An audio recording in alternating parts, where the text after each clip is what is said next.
ফেনীতে এয়ারপোর্ট কেন দরকার?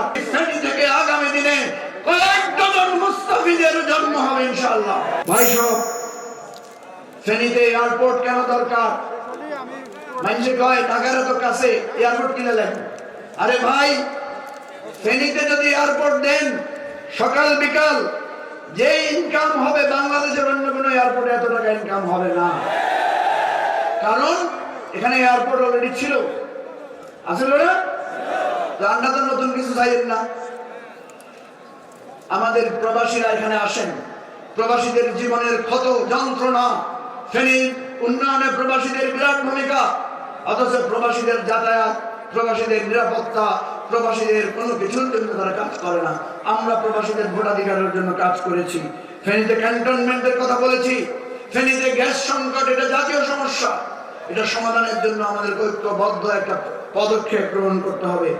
এখানে খেলার মাঠ নাই তরুণদের জন্য।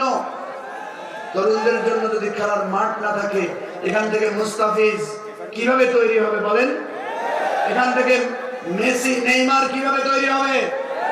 ফেনীর প্রত্যেক ইউনিয়নে, ওয়ার্ডে খেলার মাঠ যদি থাকে, আমি নিশ্চয়তা দিচ্ছি ফেনী থেকে আগামী দিনে কয়েক ডজন মুস্তাফিজের জন্ম হবে ইনশাআল্লাহ।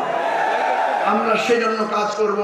ফেনীর কৃষকদের জন্য আমরা কিন্তু প্রতিশ্রুতি দিচ্ছি না, আমরা বলছি আমরা এগুলোর দাবি তুলব এবং এগুলো নীতি নির্ধারণের পর্যায়ে নিয়ে আমরা এগুলো বাস্তবায়ন করব।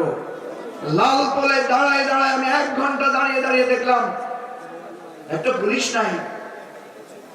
অন্তত 8-10টা সার্জেন্ট বা পুলিশ যদি থাকতো, লাল পোলে কি এই দুর্ঘটনা ঘটতো?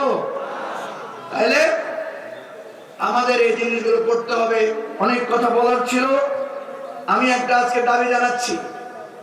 আমাদের লিয়াকত আলী ভূঁইয়া ভাই, আপনারা জানেন, আপনারা যাকে লিয়াকত স্যার বলে সম্মান করেন, ফেনীর যেখানে আমি গিয়েছি সবাই আমাকে, আমি মানুষের দিকে এলাম, আগে আর চিনেন না, চিনি তো আগে মা চিনেন কেন? কারণ লিয়াকত আলী ভূঁইয়ার বদলে হন আইছেন না। ফেনীর লোকেরা আমাকে কার নামে চিনে? লিয়াকত ভাইয়ের নামে চিনে। শত্রু হিসাবে না বন্ধু হিসাবে? পয়লা বেলা মনে হইতো শত্রু, অনকায় হেমিয়াতুল লিয়াকত আলী ভূঁইয়ার শিষ্য।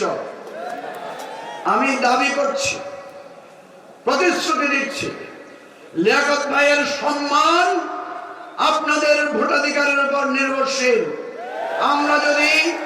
আমরা যদি এই ফেনীর জনগণের রায় পাই, লিয়াকত ভাই যাতে বাংলাদেশের জাতীয়ভাবে ভূমিকা রাখতে পারে, সেরকম একটা জায়গায় লিয়াকত ভাইকে আমরা ইনশাআল্লাহ অবস্থান করব।